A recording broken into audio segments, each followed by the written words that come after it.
What's up, everybody? Welcome to Kind of Funny Games Daily for Monday, September 24th, 2018. I'm one of your hosts, Greg Miller, alongside the Hispanic heartthrob, Andy Cortez. Great to be here, Greg Miller. It's awesome to have Everybody's you. gone. Yeah, I know. If Andy's on here, you hit the bottom there. Congratulations, your first time ever being on the show with me. First time ever, yeah. It's been a pleasure to be here. Yeah, I'm really excited about it. Yeah. How you doing? Did people correct you in the comments, by the way? I don't know. I don't look at the comments. Okay, you know got what it. I mean? I don't know. I look at my Twitter. You know what I mean? That's true. That's true. Happy to have you here, Andy. Always a fun day with you. But I'm happy to be back. The return. I've been gone a long time. A week and yeah. a half off this show. You know what I mean? Outrageous, some would say.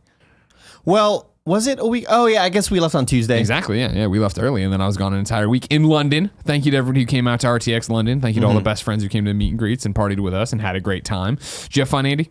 I had a blast, dude. I had a blast. What I saw was that on the flight home from London that I wasn't on because I stayed extra long with Jen, you slept the entire way. Oh, yeah. Do you feel like you wasted time? You could have been playing so many games. No. Because I'll tell you what, Andy.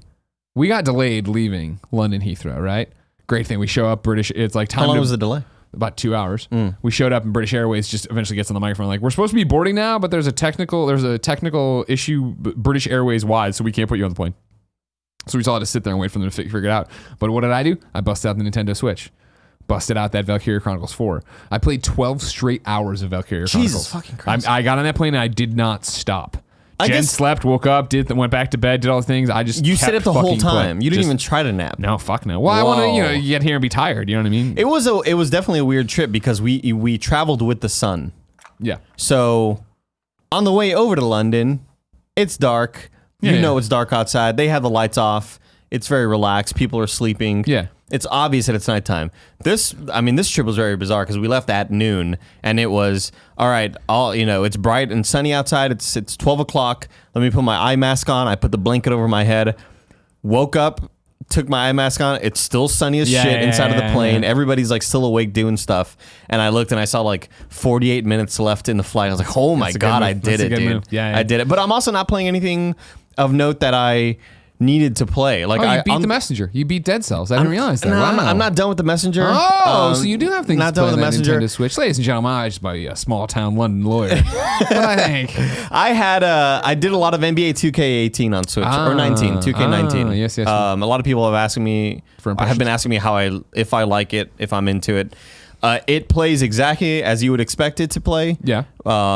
There is no noticeable drop off in performance or anything like that. The thing that it's sort of like when FIFA released and it was missing a bunch of features. Yeah. In this My Career mode, it is missing all of the story beats. There's no narration. There's no cutscenes.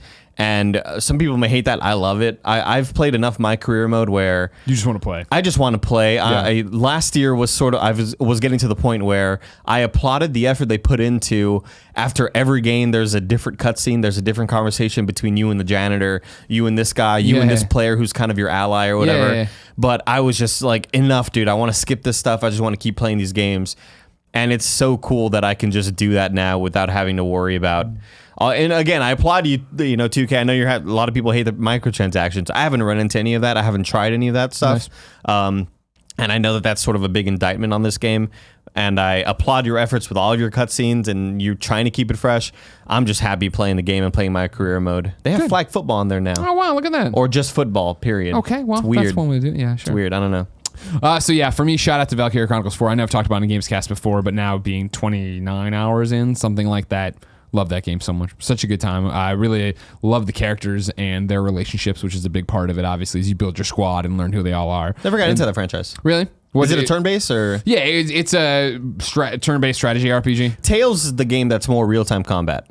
Right. All the Tales games are more you go into an encounter and it's still like your button inputs. Yeah, I mean, like this is like XCOM, where like it's not you have an AP bar that shows how. So you pick a character on the field of battle. You've put them all down. Fire Emblem. You build your whole thing. People say that I haven't played Fire Emblem, so I can't do it. But you put them down, and then you have an AP bar where it goes into third-person controls, and you run them around at the position you want. Then you choose to attack or whatever. But it's not like active attack. It is you run up on a guy and then select you want to machine gun him or whatever. That's a nerdy ass game for you to like. It's a super ass nerdy game. Yeah, and I love it so much. Cool, if you man. love it, go ahead. Shout out to Valkyria Chronicles 4. It's out tomorrow. Shout out to the Nintendo Switch for fucking being amazing and everything I ever wanted, and fucking the PlayStation Vita 2. And shout out to Anchor. I'm using that Anchor power core same battery here. I got from GameStop. It's just perfect. I don't have the official Nintendo licensed one. Yeah. But the whole trip, I always have the giant like 25,000 milliamp.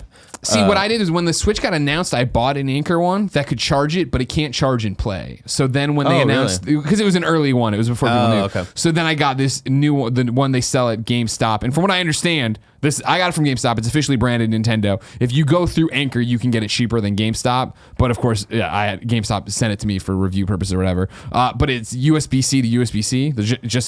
It charges so fucking fast. Awesome. USB-C is the best. Kevin?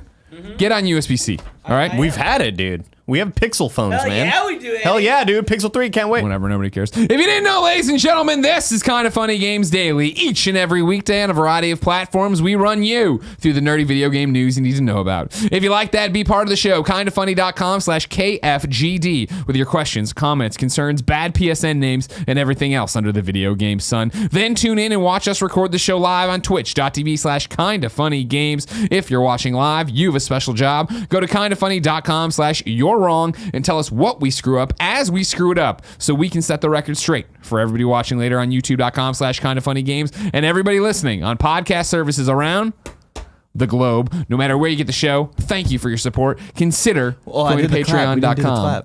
We didn't do the... What's the clap? Do it again, the podcast services. The globe. Remember we did that the one show. This is your first time. This is my first time on the show, yeah. Well, you've done it without me. Great to be here. Great to be here. Housekeeping for you. First off, a list of thank yous. Thank you to IGN's Daemon Hatfield, USGamer's Kat Bailey, IGN's Tina Amini. Am I saying that right? Yeah. I know Tina well, but I've never asked her last name. Yeah. Well, how to say it. I think it's correct. All right. Easy Allies, Brandon Jones, and GameSpot's Mike Mahardy. You all came in and filled my gaps, as they say. Running Kinda Funny Games. They filled all of Greg Miller's holes on Kinda Funny Games Daily last week. Thank you, of course, to all the normal people. Tim, Whitta. Jared, of course, came in and did a bunch of the shows for us. Amazing. You're all amazing. Andrea, was she in? I haven't seen Andrea in like a month now. Yeah, she's been all over the place. Japan too. She's in Japan now. Yeah. She was at TGS. Okay. So I'm not thanking her. Yeah, no, don't thank her. No, I'm not. Why would you? I'm not. You know who I will thank? John Drake. Just for being a stand-up guy. Yeah, great dude. Also for housekeeping, this is the final week of Shirtless Spider-Man on Patreon. If you go to patreon.com/kindafunny or patreon.com/kindafunnygames, you can get Shirtless Spider-Man fan mail tiers. The games one is, in fact, that PlayStation 4 cover we made for Spider-Man PlayStation 4. And then today we're brought to you by NordVPN, but I'll tell you about that later. For now, let's begin the show with what is and forever will be the Roper Report. Time for some news. It's a subdued Kevin over there. You know what I mean? Yeah. Let's see. I'm not gonna lie. I tried to go louder and I couldn't. You heard it from that wedding? Did I don't know. you scream along? I think I'm just tired. It's Monday morning. You've done I'm so tired. I get it, Kevin. I three get it. items on the Roper Report. Oh, Baker's does. Ah, Jesus Christ. Number one is going to be Telltale. The closure of Telltale games. I know, obviously, I wasn't here. I was flying. I landed, opened my phone, had a DM from a voice actor friend, and it was just, dude, Telltale is finished. And I was like, what? And then put it into Twitter and found all this stuff. I know on Kinda Funny Games Daily Friday, Mike and Jared covered this. I'm putting it in quotes because it was breaking for them. There was a lot of stuff still happening that people we weren't 100% sure what it meant. Yeah. The full story has since come out, so we're going to go through it. This will be the majority of the show. It's a long thing, lots of reader mail about it. I put it up on Twitter right before the show that since it's pretty clear this is what the show is going to be, I want Telltale Memories so we can kind of mourn this together. And I know that sounds weird to say, but as a huge... So out of nowhere. Huge Telltale fan, and we'll get to all that being out of nowhere, but as a huge Telltale fan, I was shocked on Friday. Like it was like a punch in the face thing. Like a celebrity death almost. Yeah, I just put out holy shit and couldn't really process it, right? And then it was processing over it. But let's go through, right? So basically, Telltale Games, yes, is closing down. What was being reported seems to be true that there's going to be a skeleton crew, 25 people, who are left to work on the commitment they have to Netflix's Minecraft story mode. However, 250 people, basically, this company, gone, out of jobs, and we'll get to all that in 1 second. Let's start with the statement from Telltale that they gave to USGamer. Today, and this is Friday, obviously, Telltale Games made the difficult decision to begin a majority studio closure following a year marked by insurmountable challenges.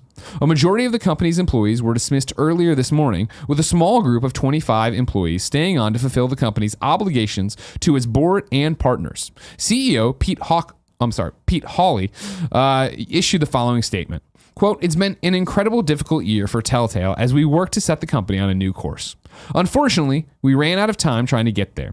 We released some of our best content this year and received a tremendous amount of positive feedback, but ultimately, that did not translate to sales. With a heavy heart, we watch our friends leave today to spread our brand of storytelling across the games industry," end quote. Telltale will issue further comments regarding its product portfolio in the coming weeks. So that was the official statement, because it was breaking what they were talking about with the Game of Sutra stuff. Breaking from Twitter, breaking from Facebook, basically people, Telltale employees coming out of this meeting and be like, I don't have a job all of a sudden. This is over. I had 30 minutes to pack my stuff. Exactly. Yeah. Well, we're going to get to that in 1 second. That's continued throughout the weekend. People, hashtag Telltale jobs for people looking for jobs, companies offering jobs. Ubisoft, you see this San Francisco? Yeah. Really I cool. feel like doing an amazing thing where they're taking over a BJ's Brew House, I think, this week sometime and being like, hey, if you want to come talk Big to meetup. us, Yeah. come over here and let's do that. And obviously, we've seen a whole bunch of video game people come out and say that. However, Emily Grace, former Telltale employee now, took to Twitter with a whole bunch of tweets. She's been going nonstop. If you want to really see grassroots, what's happening. The writer or I didn't PR? I didn't put that. No, she's not PR. No, okay. She's from the development team. Okay. The PR team I know pretty well. I don't know personally Emily Grace. And of course, I guess worth putting out there that one of the reasons I think this hit me so hard is that I'm a Telltale fan. And yeah, you gonna look it up for me? Thank you. Through my fandom of Telltale, obviously, I've made a lot of friends over there throughout the years. People who have come and gone from the studio. But obviously, I've hosted a ton of panels. I just hosted a panel for them at PAX East this year about Walking Dead. Narrative designer. Yes. Thank you very much. That's Emily Grace. Emily Grace has a whole bunch of different tweets up about this. And like I said, you can go find a whole bunch of stuff. But two of them that I think are pertinent to the discussion today.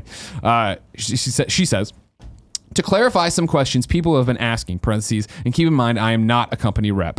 Around 250 people are jobless, not 225. We did not get any kind of severance. Our healthcare only lasts one more week. Many former employees were contract and can't get unemployment. She then followed up with something later on today. This is from yesterday, I guess. Tomorrow, being Monday, all the former Telltale employees get a 3-hour block of time in which we'll be allowed back into the building to get our things, since we had to vacate half an hour after the termination meeting. All of that, horrendous and terrifying. The idea that not only can your job disappear in a heartbeat, but it can disappear with no safety net. Mm-hmm. And obviously, I never worked much on contract. I know a lot of people, a lot of different studios, a lot of different walks of life, not even video games. I was contract for like a year and a half when I first entered the industry. So that's the thing that you wouldn't be able to file. When your contract's over, it's over. There's no, you knew what you're entering into, you aren't granted benefits. But for the people who were there, who had been there for years, right, to not get severance, to not have health care running out in this thing, it's thrown a whole bunch of craziness and really reignited the discussion about video game unions. I'm going to read here now from gamesindustry.biz, the pro-union organization Game Workers Unite. I want to this article from gamesindustry.biz, the part I'm stealing, is from Matthew Hanrahan. I want to point out that when we had Jason Schreier on here, he talked a lot about unionizing in video games, right? And one of the reactions we had to that was that people would like to see an anti-union stance taken more, or not stance taken, presented. And so I want to call out that we're putting this in here in the context that the current conversation that's going on is you just saw 250 people lose their jobs, not have severance, not have health care. It's restarted the thing of why we should unionize here. If anybody wants to write in, kindafunny.com/KFGD about why unionizing is a bad thing or different, totally open to that. I personally don't know much about unions. My dad's in the local 150, whatever, operating engineer, Chicagoland. Yeah, but like, I don't know much about it, and I don't, what I mean, like, it seems like this is fucked up, and this shouldn't happen to people, and that's what unions can do. But I know it can get weird when you talk about like, you go to like a fucking E3 and you can't load your own booth because if two people have to, there's all these weird rules that there's a pro and con, whatever. Here's from GamesIndustry.biz, I thought interesting part of this. The pro-union organization Game Workers Unite has categorized the treatment of laid-off staff at Telltale as, quote, a problem endemic in the industry, end quote. In a post on its website, Game Workers Unite criticized Telltale for leaving a reported 225 people in the position of being, quote, denied pay and healthcare without notice or severance, left vulnerable in an area with an extremely high cost of living, end quote. It also added that some of those workers were just recently hired. These claims are consistent with reports, mostly on Twitter, from members of the staff who were affected by extensive layoffs at the studio last week. Character artist Brandon Sabenka, thank you, said, quote, none of my sleepless nights or long hours on weekends trying to ship a game on time got me severance today. Don't work overtime unless you're paid for it, y'all. Companies don't care about you, end quote. Thought that was interesting. I wanted to include Brandon's quote. I had seen that going around. That was definitely one of the ones getting shared the most. I want to get through all this. There's so much to digest, right? But we'll go back to these bullet points. So then, Melissa Hutchinson, friend of the show, Clementine in The Walking Dead, she put out on Saturday, I believe, a very long post up on Twitter about everything, basically saying that from what she understands, because everything was breaking then, there's not an official statement. Walking Dead the final season of The Walking Dead, episode 2, comes out tomorrow. Probably tonight for PC players, but who cares about them? Was she the one saying, I shouldn't tell you not to buy it, but... No, that was one of the writers, I believe. Okay. I think that might have been Jess. I think it was Jess Krause. Got it. But Melissa was on there talking about that, pretty much confirming, or from what she knows, that this is it. And that, obviously, from everything we've just read, definitely sounds like it, that The Walking Dead episode 2 will drop, and that's the end of it. This was, of course, supposed to be 4 episodes instead of the traditional 5. It was the send-off to Clem. It was going to end The Walking Dead series, and instead, it's going to end at 2 now. Whatever we get is what we get. And then... Of course, we were talking about the Netflix commitment to Minecraft. That's what they're staying on to finish. So many people brought up, well, what's going on with the Stranger Things games? That's something that got announced at E3, that there was going to be this partnership with Netflix and Telltale to make a Stranger Things Telltale game. Polygon has this. Netflix tells Polygon one of the games is still happening to be completed by the Telltale skeleton crew, while the other will spring back to life at a new home. Of course, talking about the Minecraft one happening, Stranger Things not happening or at a new home. Quote, we are saddened by the news about Telltale, Netflix said in a statement. They developed many great games in the past and left an indelible mark in the industry. Minecraft story mode is still moving forward as planned. We are in the process of evaluating other options for bringing the Stranger Things universe to life in an interactive medium, end quote. Andy, before we get to any of the questions, any of the readers, anything like this, what was your take watching all this happen this weekend? It was confusing and just depressing because so many people are. I read tweets about people moving across the country to come live in this city, which is very expensive, and losing their job without any warning. What do those families do? How do they prepare for this? What's the next step for them, right? That's always like the immediate thought is the employees. As someone who never really got into the Walking Dead franchise, I saw a lot of tweets are like, fuck, we'll never get the end of Walking Dead. But for me, who never really was a part of that world, obviously the first thought is, holy shit, there are going to be a lot of employees without work, and hopefully they find their footing somewhere, right? Somewhere in the industry. And that was definitely one of the, I don't want to say depressing things or things that made you angry, because I totally understand what it's like to live in the middle of the country, live somewhere else. I only know developers from your logo and then the game I love. There was a lot of that running around of people kind of, I thought, missing the mark, missing the thing that, don't get me wrong, it fucking sucks that we don't get to play the final Walking Dead, that I don't get to see how they wanted to send off Clem, blah, blah, blah. That sucks.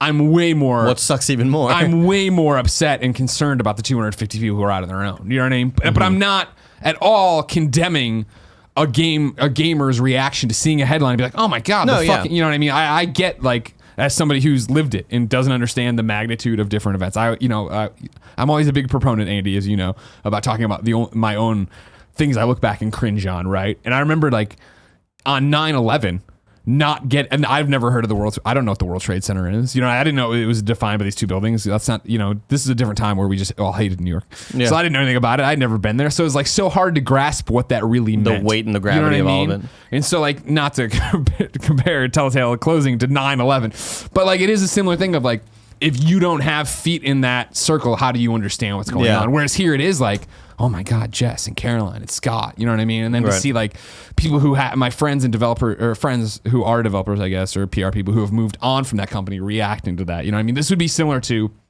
for us here at Kind of Funny, like IGN's just gone. They're just like, we're done and we're skeleton crew. And it's like, what the fuck? Like that would affect me so much, even though I'm not there right now. Yeah, it's shocking, especially with how quickly it all happened. When it first broke, it was mass layoffs.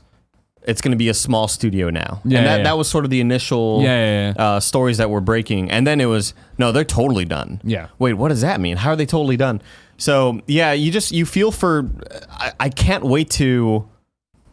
Danny O'Dwyer, we got to get the snow clip. You know what I mean? My favorite... I forget who tweeted, I apologize, but somebody tweeted this weekend of like, the two reoccurring things I'm seeing are, number one, it fucking sucks for these people. I hope they land on their feet. Number two, I can't wait for Jason Schreier's article about what the fuck happened. Yeah, how did we get to this point? To where at this level of like severity where it's just all gone. I feel like the signs didn't really... I guess we should have paid attention to sales and things like that. I want to bring in E. Wrote into kindoffunny.com/KFGD and says, okay, I know you're getting a lot of questions and comments about Telltale. Edit as you see fit. I didn't edit it all, E. Go. Do you think Telltale's closer... Oh, this is some broken English. Do you think Telltale's closure is due to the fact they were licensing out too many games that no one wanted? I remember Platinum Games saying Nier saved the company, and Platinum said they will control their own IP from that day forward. Not sure how licensed games are handled, but maybe it's not a good idea to license so many games. Blah, blah, blah, blah. Or too many eggs in too many baskets sort of thing? I think you're going to see all sorts of post-morts on what happened and this, that, and the other. Pointing of fingers everywhere. Going back, I think if you want to trace it back to what happened, it's bad decisions at the top of the company. And I think what you want to go from is that there's a tale of two there's a tale of two Telltales. There's the Telltale I knew, and with all due respect, wasn't that interested in. And then there's the Walking Dead Telltale and forward. Because what Telltale was, I always joke around this, or I used to, I guess, even this past year, I was joking around with Tim about it, of like, we're walking through Comic-Con, and I was walking over to like the Funko booth, you know what I mean? And they have all the artists and like card tables there, like on the way to it.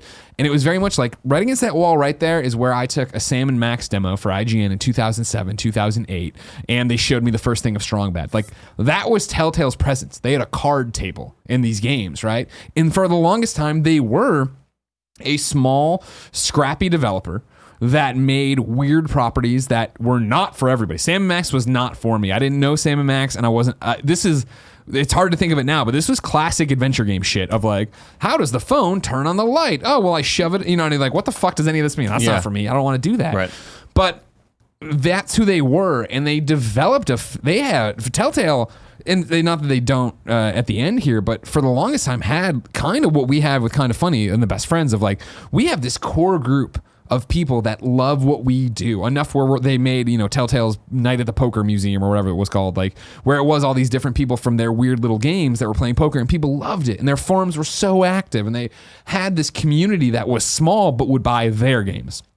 And so then you saw Telltale start to get adventurous and change around. And for me, obviously Walking Dead was the breakthrough one, but like they did the Back to the Future game. Yeah. And it was like, oh my God, I love Back to the Future. And that first Back to the Future episode was so good. It was so well done. And I think the series gets off the rails pretty quick from there and doesn't live up to it. But that first one was like, holy shit, this is great. Then they got the Jurassic Park IP, and you're like, oh, that's cool. Oh, it wasn't that great.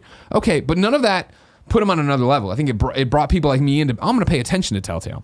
Then it was, we're doing the Walking Dead game. And as a huge Walking Dead fan of all properties, but at the time I was so into the comics, and this is before it blew up, before Walking Dead really blew up. I'll never forget into that Comic-Con, and all they had was key art and talking to them about this game, and what they were like, it's going to be decisions and this, and I was like, that sounds awesome. No way you'll ever do it. And you jump to when Walking Dead season 1 drops, and it's such a slow build where you started like, oh, this is way better than we thought it would be. Okay, and then like by the end of it, when you're crying with this interaction between Clem and Lee, and they start winning Game of the Year, and they start doing all this stuff, and blah, blah, blah. For me, that's when it got off the rails. Because, and I'm not on the inside at all, but it was that the leaders of the company rather than go, man, we just nailed this. Let's pick the right projects. Let's do let's get on board with the right things. Suddenly they were the hot ticket. Let's do every project. And they were the hot ticket, and they could suddenly throw around, we have a game of the year, we've done all these different things. And that's when they got in over their heads. And rather than again, and I know that Kind of Funny is not Telltale, but what we always talk about here is let's grow smartly. We're going to get, Kind of Funny is going to get bigger. We're going to bring on different hosts. We're going to bring in different talented people like you, Andy, or, Joey. But it was never like, man, we did so well this year on Patreon. Let's get 15 new people and just bring in. And so like Telltale went from being the card table at Comic-Con to bringing in 200, well, not even 300 people. Remember, they laid off, I want to say 50 people or Right. some percentage earlier this year, which is what they were referencing in the thing here. They balloon up in a way developers usually don't do. And not only do they balloon up and bring in, suddenly HBO wants to work with them. It's right? sort of like lost the special factor to it, where everything that they're doing, you want every experience to be sort of this long anticipated thing, but when it is, Guardians is coming out. It's Game of Thrones, it's Batman, it's Guardians, it was Minecraft. More and more Walking Dead. It's Minecraft, right? And I'm forgetting a whole bunch that I'm not even getting to right now. Like, Tales from the Borderlands. It goes on and on and on to the point that, it definitely gets to where they're not, this is a hotly anticipated thing, but it also gets to the point of, I feel like the resources were going the wrong direction. It wasn't, let's take our foot off the gas and fix the engine. Let's take our, fix this quality control. I'll never forget playing Tales from the Borderlands. And this is a minuscule gripe, right? Playing Tales from the Borderlands and loving it. And I think it was maybe Christine and Colin for sure. Colin was for sure there. We were talking about it, and I was explaining why I liked it. And I was playing, and literally the next screen where the choices popped up, I'm playing on PlayStation 4, and Xbox buttons popped up. And it's one of those things of like, that's ridiculous that no one caught that, but you're moving at such a fast clip with these games to get them out to do this. They were often delayed. They were often rushed. There were so many moving parts that I feel like they never got the track laid properly. And what got exciting for me as a fan of everything was in the last year when they did do the thing of, hey, everybody, we're focusing on 3 things. We're going to do Batman Season 2, we're going to do the final season of Walking Dead, and we're going to do Wolf Among Us Season 2. And that was like and we're going to fix the engine. We're going to build a new engine, do all these different things, the technical improvements people have wanted. I think that was such a moment of like, oh, fuck, they've got the right idea, right? And if they could have executed on that, I would have been fascinated to see what would have happened. Because with Walking Dead, the final season, right, what I've been saying when I talk about episode 1 to people is, hey, you probably didn't play season 2, 400 days, all the, like, or season 3 of it. And like, people are always like, no, I haven't at all. I'm like, you don't need to. Like, this final season picks up in a way that is like, I met a man named Lee and he changed my life and this, that, and the other. And then I had this thing happen and this thing happened. And then we're here. It's very much like, clearly they built this one to be like, let's capitalize on everything and end the story we started with one. And I think that would have brought a lot of people back in. And from episode 1, it looked better than any Telltale game I've played recently. It had cooler effects than anything recently. Still in the old engine, obviously. But they were moving towards that. Right. And so when this happened, and I put up my tweets about it over the weekend, majority of people are like, I just can't fucking believe this. I'm so sad about it. And there was a few people who were just like, well, man, the writing's been on the wall for a while, right? Like you saw them lay those people off and do it. And it's like, sure, we knew things were bad. We knew that there had been layoffs. I guess 38 studios, but even 38 studios put a game out. You know what I mean? And like, this is such a weird thing of, in kindoffunny.com/you're wrong. Have we done this before where there is an episodic thing from an established studio, from an established IP, where in the middle of the final thing, like this is like uncharted territory. It's so shocking of not the announcement you would think if you were going to come to me Thursday and be like, hey man, there's a rumor Telltale is going to close somewhat soon. Lay out the scenario. And I'd be like, fuck, I guess they finish Walking Dead and they Shutter. You know what I mean? I guess they get their swan song and that's how they leave it. They pulled the plug 2 episodes into this thing. That's insane in the way, and they pulled the plug on it 2 episodes in. They pulled the plug and the rug out from under 250 people without them having any fucking idea this is about to happen. And like, it's what, I think Emily might have mentioned, or what you're talking about, of like people getting hired and uprooting themselves and coming here. I just caught up on all my email from my break, right? There's an email in there from 10 days ago. That is, hey, Greg, we want to book Melissa to come on the show in November, December to talk about the wall. You know what I mean? That's insane. Holy shit. Everyone is just working, not knowing that the sword was about to fall. I'd like to know what was happening, like, I guess, in management where, like... When did they know? Yes, exactly. Right. Yeah, when did they know that, okay, we're running out of sort of runway here, you know? Yeah. Shocking. I will say that, you know, to Brandon Sabenka's point, talking about, you know, none of my sleepless nights or long hours on weekends trying to ship a game got me severance. Don't work overtime unless you're paid for it. It's such a... You'd like for people to have that mentality. Yeah. But to play devil's advocate, when you are young in the industry, fresh out of college, dying to get in the industry, Sure. you will do anything. And that's how I was. I remember saying many times, man, I don't give a shit what I get paid. Yeah. As long as I'm able to work in the games industry, I'm fine. I remember saying, like, telling coworkers, or like working at Best Buy and saying, man, if I could get paid like $35K a year working in the games industry, I would do it in a heartbeat because I wanted to work on something I loved. Yeah. And you're so desperate to get in there because it's such a competitive market, right?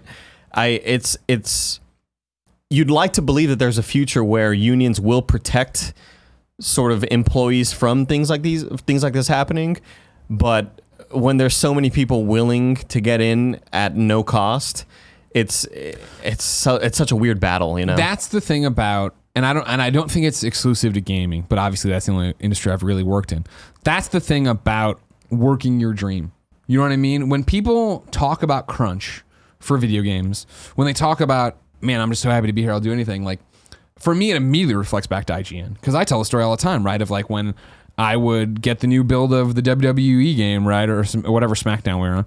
It would be like, cool. I'd go see the movies with Daemon and Gettys. We'd go out to a bar. We'd hang out, and at like 2 a.m, I'd fuck off back to work and capture more wrestling videos because that's what's expected, number one, for me to have those videos, but also I loved doing it. I love being here. You know, I love, you know, like it was when I was living on Micah's floor. Like, what was I going to do? Go back and hang out there? So many people have that mentality of, I'm going to kill myself and work and do this. You know, crunch for a video game is often compared to, on games journalism side, E3. Where you're up every night till 3 a.m. writing about fucking 3DS games nobody cares about. But you're doing it because you're at fucking E3. This is awesome. This is the dream, yeah. And I do think on our side of the industry, because I'm glad you're here for this, because you have the opposite side. You have the dev side, and I have more of the, enthusiast press side.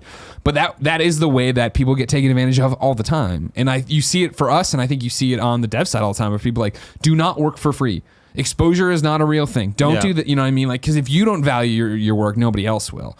And so, the stories that are told here of, to Brandon bringing this up in crunch and overtime that wasn't paid and all these things, you feel like you're building something inside of the company. You have a great work ethic. You're going to stand out. You're going to do that. But when this can happen, and like, this is the thing, I feel this has been the year of people talking about unions. Obviously, crunch has been a subject as both a pro and a con. 80-hour weeks. Exactly. For so long in the video game industry. It started at GDC this year where really there seemed, with Jason Schreier and a whole bunch of people talking about unions being real.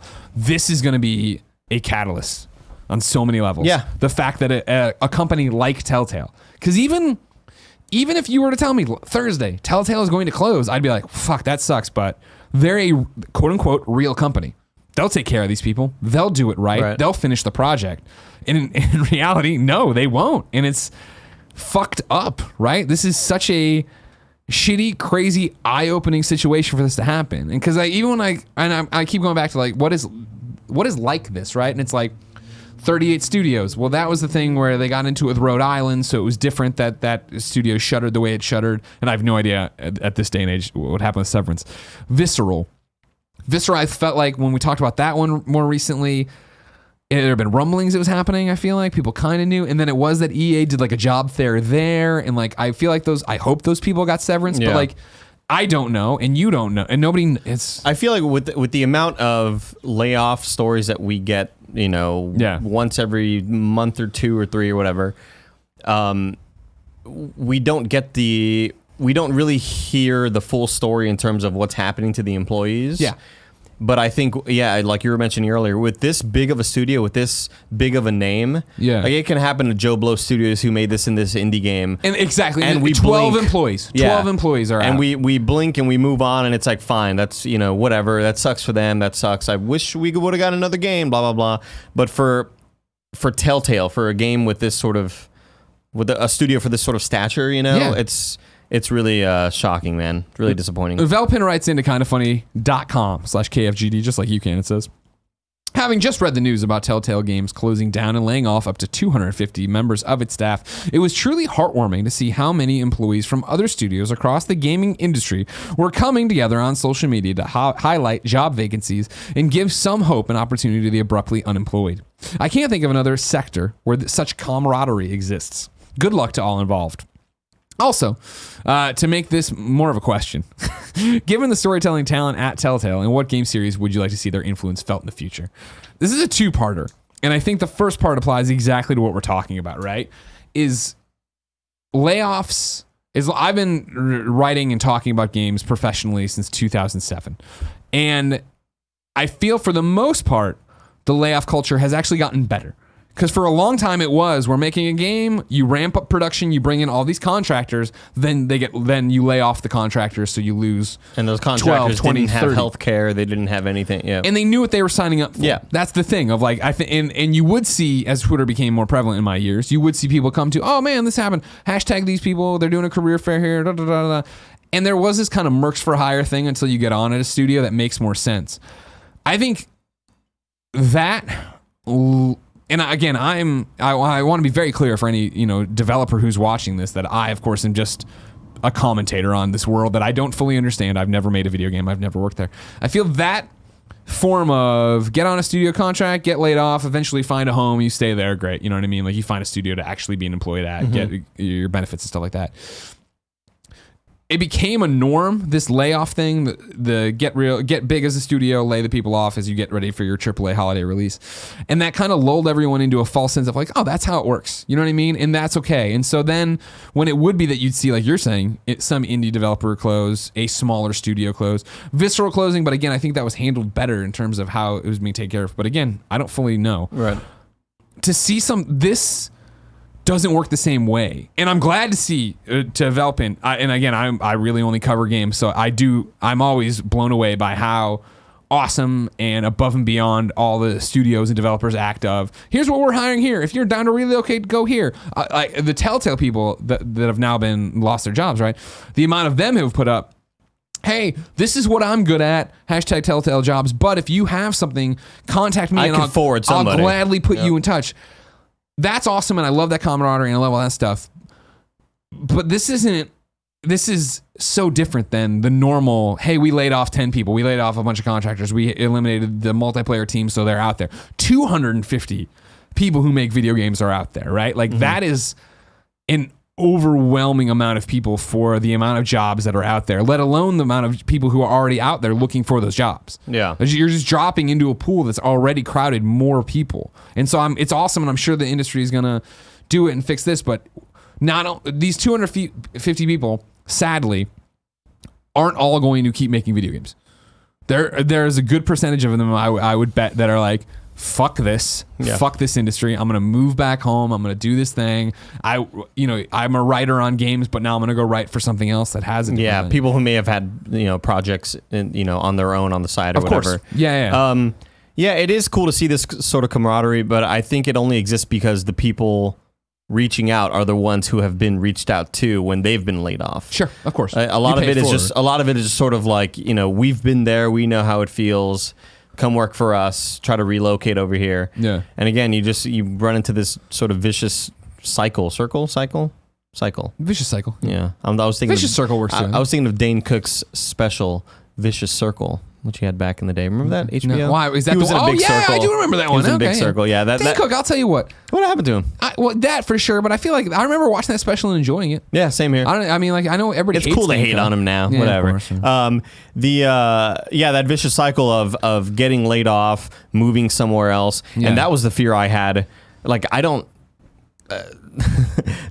It was common to have the conversations at work of like, Oh yeah, I got hired here, or whatever. But now it's just about building up my savings for when I get laid off for the next job. Yeah. And that was a real thing. People Yeah. like that was the mentality that people had. My old studio, my first studio that I got hired at, recently just laid off like pretty much everybody. Yeah. And How many people? Well, I mean, I know that's tough because you're not there. small studio. Okay. I'd assume that there was like maybe 40. Okay. Where you know. And here I go. Okay. Like, oh, that's a reasonable number. That's yeah, okay. exactly. And you know, a lot of my old coworkers reached out to me, or like, hey, if you know anybody who's hiring, hey, you have contacts at Rooster Teeth. Is there any, you know? Yeah. So I try to help people out as much as I could, but it was, again, it's a mass layoff where it's like, the money's not coming in anymore, and we have to scale back and just keep on this crew of 5 to keep maintenance up, put blog posts. You know, we fired, you know, however many level designers, and we're keeping one to keep, you know, to try to do updates on certain things. So it's fucking ruthless, man. Yeah. It's like it's not a good environment in if you want stability. And I think when I was going into it, I was single, I didn't have kids. Sure. So to me, it was like, fucking whoever wants to hire me, I'll go wherever. You know, I was so willing, and you know, people were like, oh shit, you would move to California, really? Or you'd be willing to move to Toronto? Awesome, fuck yeah. Like when you're in that situation, so many more doors are open to you, where most people have kids and have families and have been in the industry for 10, 15 years, and most likely won't get offered the pay rate that they had over there, because this kid who just got hired, Of course. is willing to work for $20K less than you know? Yeah. It's a fucking bummer, man. Yeah, and that's where I really do feel it all factors in that something's going to change. You know, and again, I'm not necessarily pro-union. I don't know if I've ever thought it long enough to have a stance, right? But it is that thing that what you're saying is right.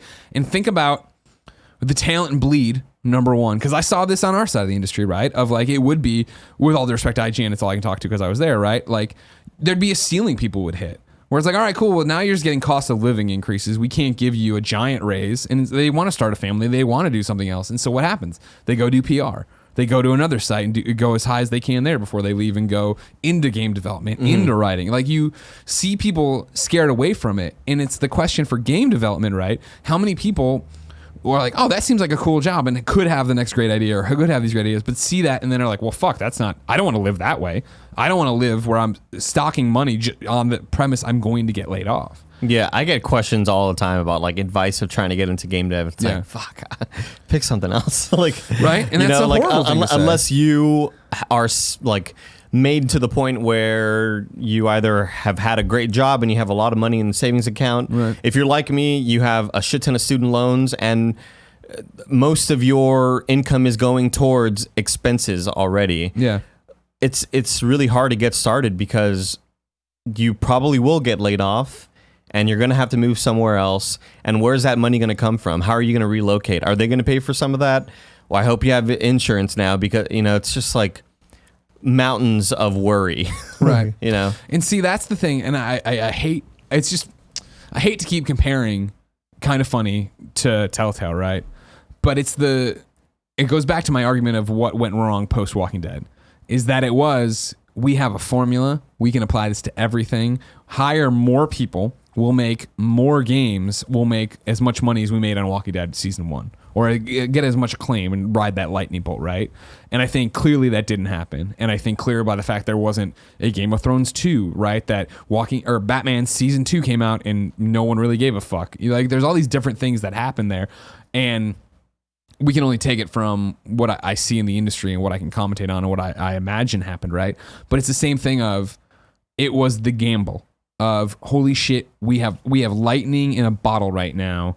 Let's get it as fast as possible. Yeah. And I don't think it was like malicious the way it was, but it's the opposite with what I think of our company, right? Like, I talk about this publicly all the time, that my nightmare is, we're doing great. Kind of Funny is awesome. Thank you. We love you. Patreon.com, twitch.tv, all that jazz, right? And like, you know, the ad reads we do in the show make it all happen. But my nightmare one day is you coming to me and being like, hey, I need X amount of money. I need this raise. I want, because, you know, we want to get married. We want to have kids. We want to buy, you know what I mean? And me looking at the company and be like, we can't support that, right? Because maybe we were too conservative, or I don't want to get too aggressive and be like, we're having a great year. Let's hire 3 more people. Let's make 3 more shows. You know what I mean? Let's go back and let somebody revives PS I Love You, and then we get an Xbox show, and we, you know, and then those don't get those returns, and suddenly, you know, what am I doing with these people I've brought in whose like lives depend on me, right? Like you were always the one that was a light bulb moment for me. Of when it was like, when does Andy start again, Tim? Oh, he's starting on Monday. He's driving across the country right now. And it was that, wow, he's driving. He's not from here. He's driving across the country like I did tried to and almost died for IGN, right? Like he's tearing up everything he's ever known to come here. Fuck. You know what I mean? Like I need to work 20 times harder to make sure that I don't fuck you over and I don't fuck Joey over. You know what I mean? Kevin can get fucked. I don't care about him. Sure. Yeah, but it's like thing of like, it's hard of what to do and how to do it, and I don't know what's right and what's wrong. And again, I'm not trying to say that I can sit here and armchair quarterback a multi-million-dollar company that was Telltale and be like, well, I wouldn't have done it that way. But maybe my way also ends with them closing because they didn't capitalize on it, and they didn't make money, and they didn't grow. I don't know. I always like to tell the story of the first time that I interned at Sony Online before they became Daybreak. And my second day of interning, they had mass layoffs. And it was just such a fucking just slap in the Kick face in the head? Yeah, of yeah. like, This is the world they're signing up for. hey, you're here, you know, you want to be here, you want to intern for this company. One of my teachers worked there. He was an environment artist. Luckily, he didn't get laid off.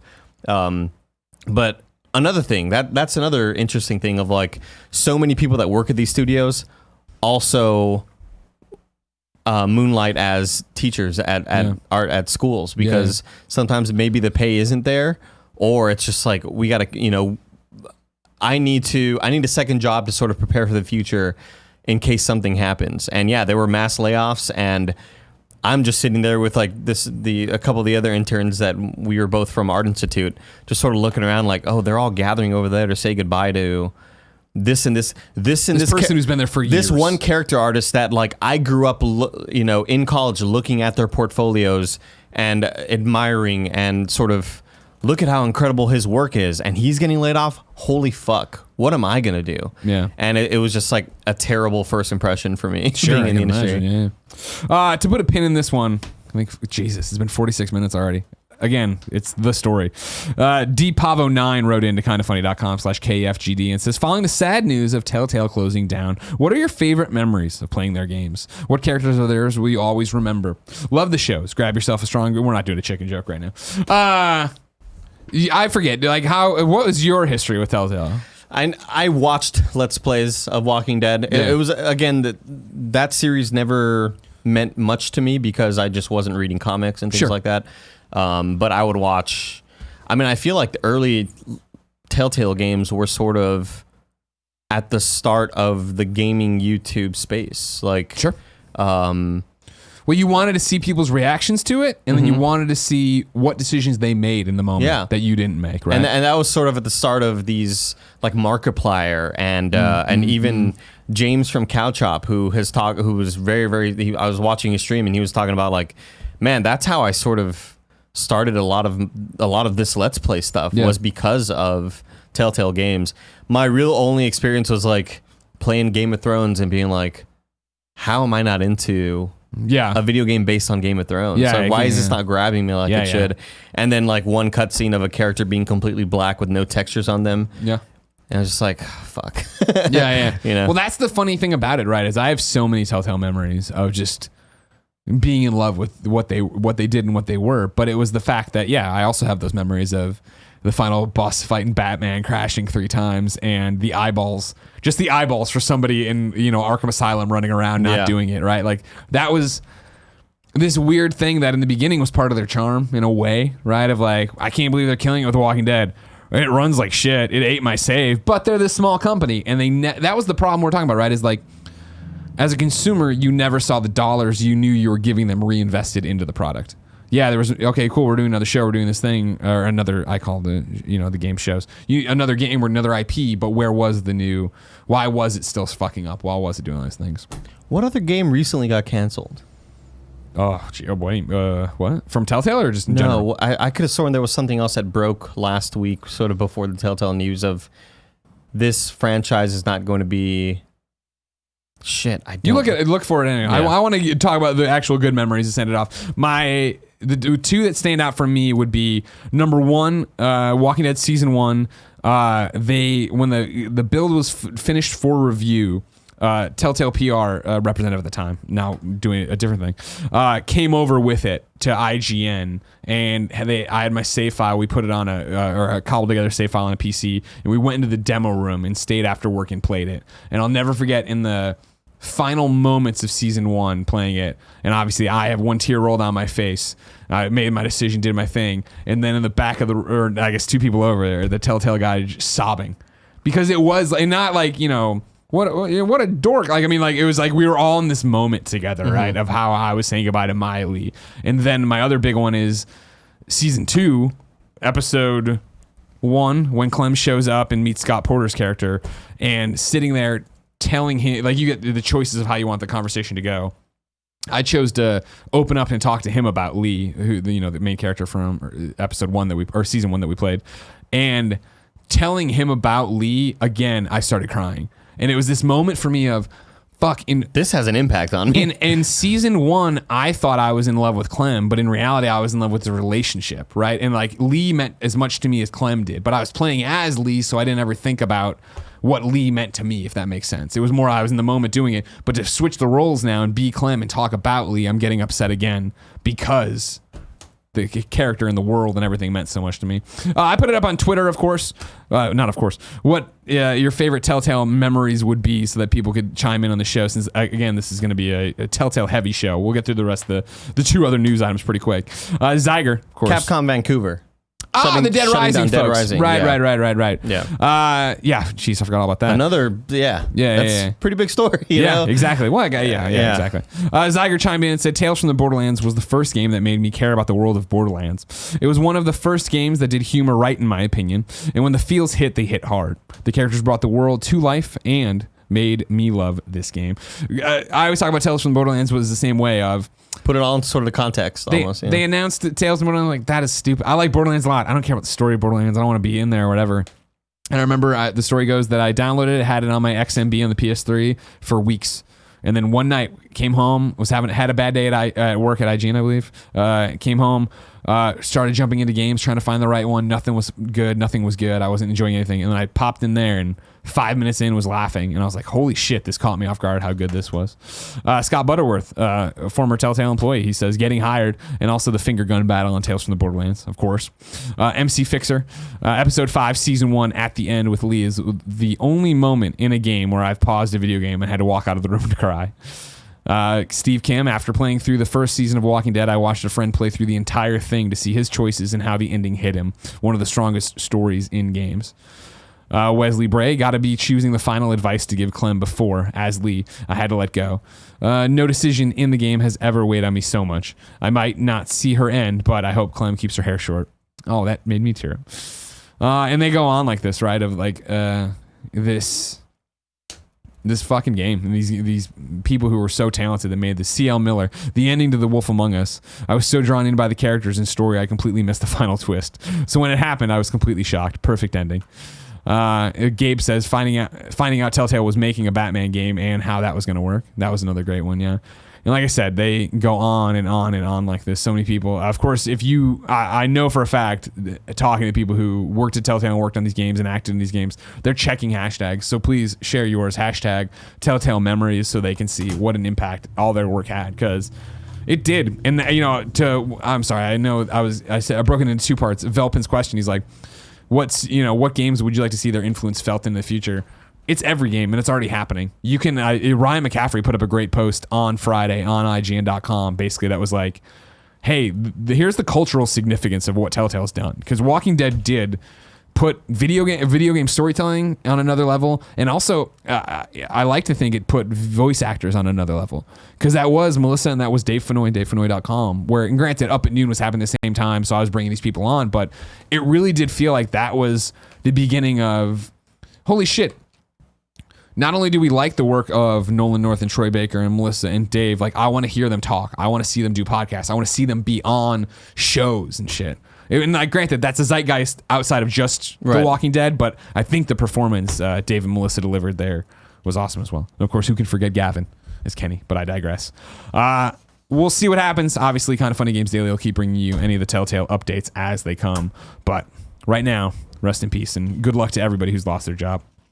Number 2, this is from Nintendo Life. Liam Doolan writes about Nintendo giving a terminal cancer patient a chance to play Smash.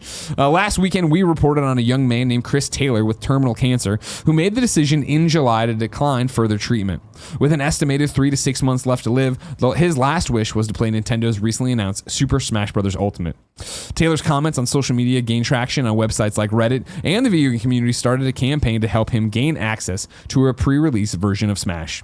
Not long after this, his wish came true when Nintendo arrived at his house with a copy of the E3 demo of Ultimate. So there's another bittersweet story, but that happened also with another person from Make-A-Wish for Fallout 76. Oh, okay, I didn't know. I didn't see that. That's why this story sort of confused me when I first saw it. I was like, wait, I thought that kid played Fallout, but it was another. You're telling me this motherfucking kid's double dipping on games. Exactly. Jesus. I also want to see the PlayStation 5. So yeah, that's a cool thing. Good on Nintendo for that. Number 3, Dragon Quest XI Switch has been re-announced. This is via Mike Williams over at USGamer. When Dragon Quest XI was first announced by Square Enix in 2015, the company also said a version of the then named Nintendo NX was coming.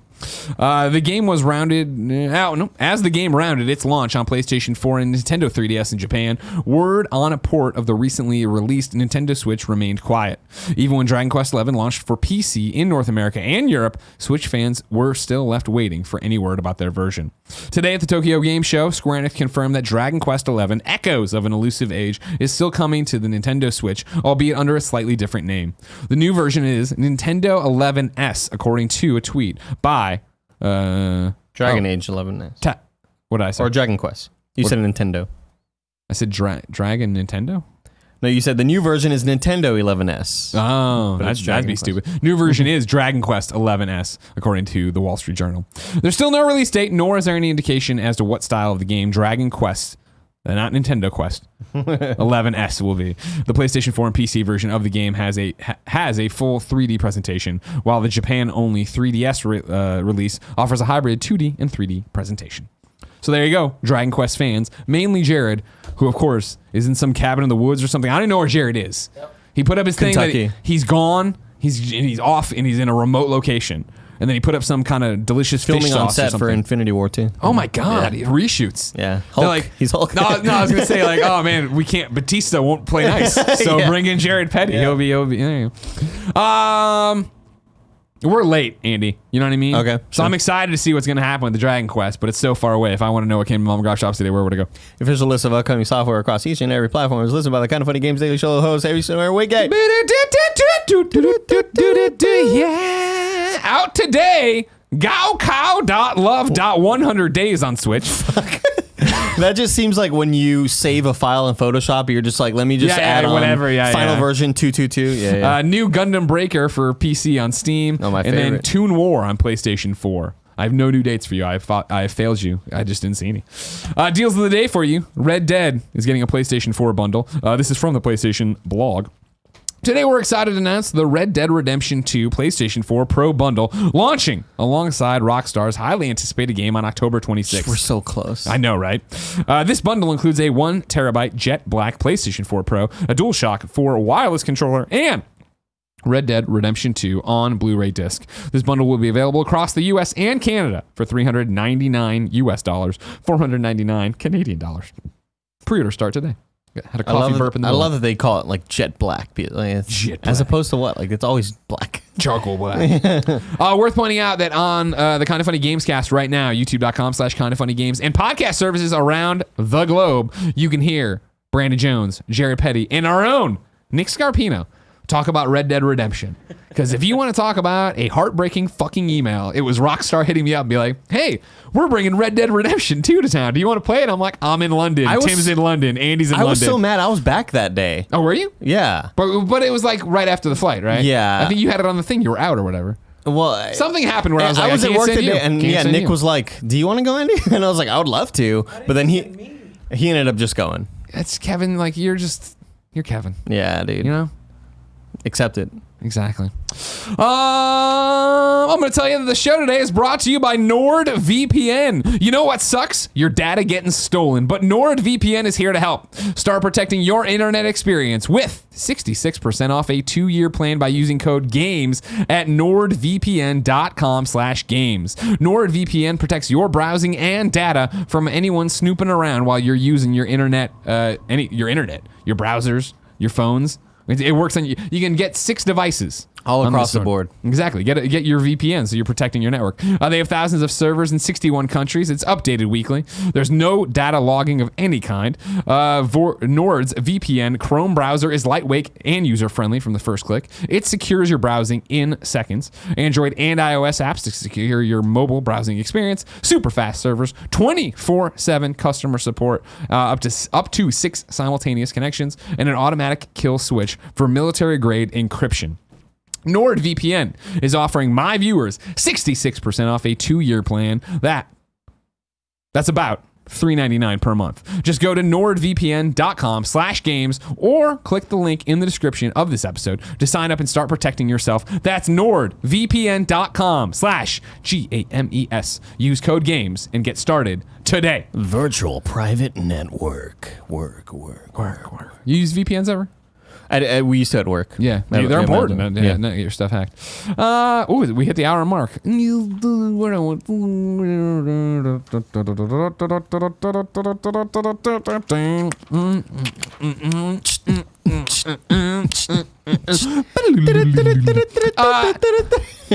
Hutchens is going to get the only reader mail question not about Telltale and says, "Welcome home, Greg. You've been missed. While you were gone, there were some big news stories I'd love to hear your thoughts on. These were just a few of the biggest ones. PlayStation Classic announced. PlayStation Now adds the ability to download games. Nintendo Direct and online launch. Hope you had a great time while you were away, and it's awesome to have you back, Marco. PlayStation Classic announced. Cool. Great. It's cool. You know what I mean? Like, whatever. Like, I'm not the NES or SNES guy, right? And I love PlayStation, but like, just get PS1 Classics working on PlayStation 4, please. I got a DM from my buddy Matt Clements. He was like, "Yo, you getting one?" Because we were all up on the SNES Classics, and I was just like, "No, like, why would I? You know, I don't really care about playing those old games right now. You know." Yeah. And that's like, well, you can't play Metal Gear with all the dual sticks and shit. I still bought one. Oh, you bought one? Yeah. It's a cool look, and I like that device and everything. It's just like, you know me, old game is old. I'm not hankering to go play something else and to go back to it. While you were gone, there were some big stories that you missed on Nintendo Direct. Did you not watch our Direct from London? Marco? Yeah, good point. And then the online launched. Yeah. Cool. Still haven't bought it.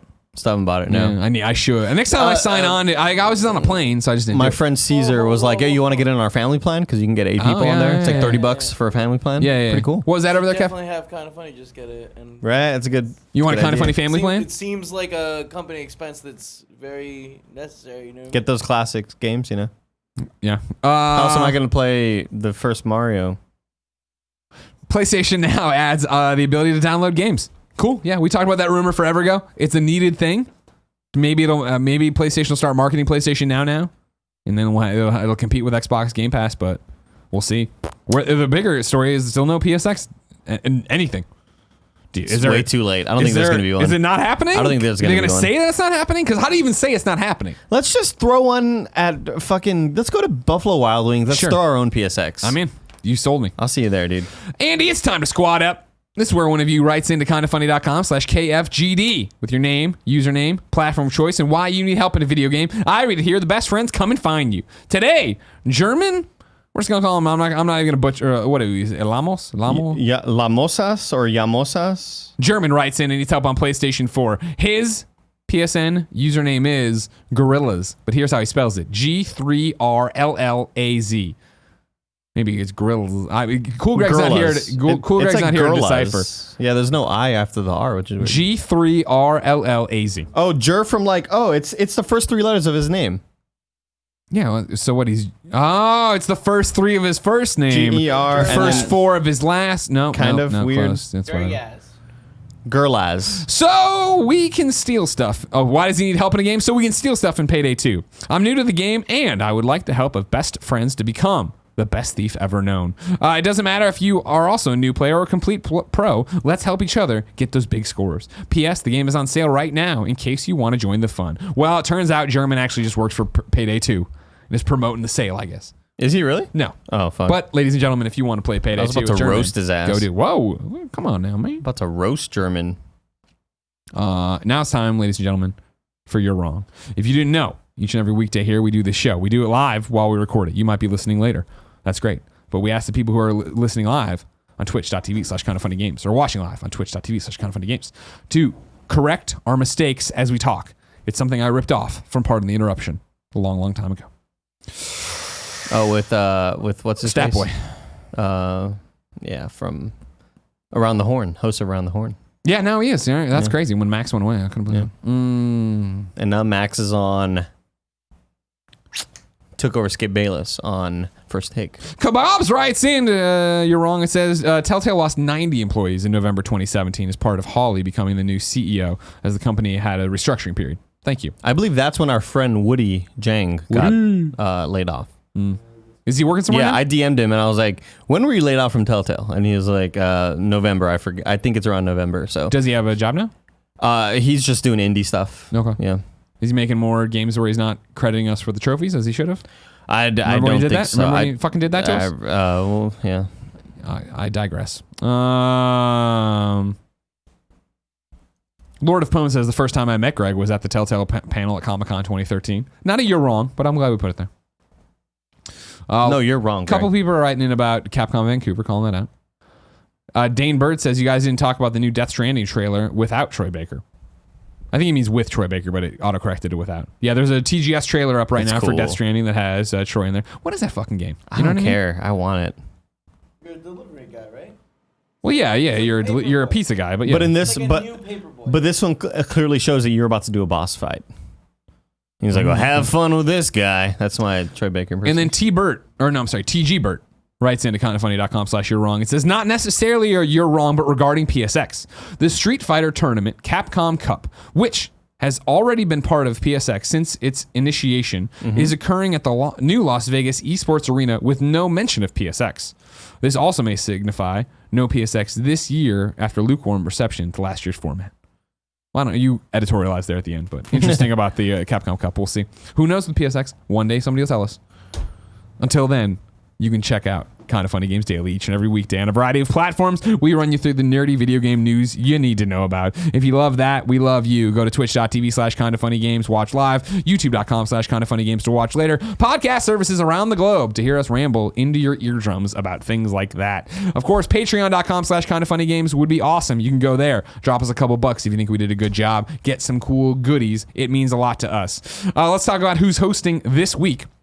Tuesday, it's me and Andrea. Wednesday, it's me and Gary. Thursday, it's me and Odell Harmon, a newcomer coming to Kind of Funny Games Daily. And then Friday, it's me and question marks.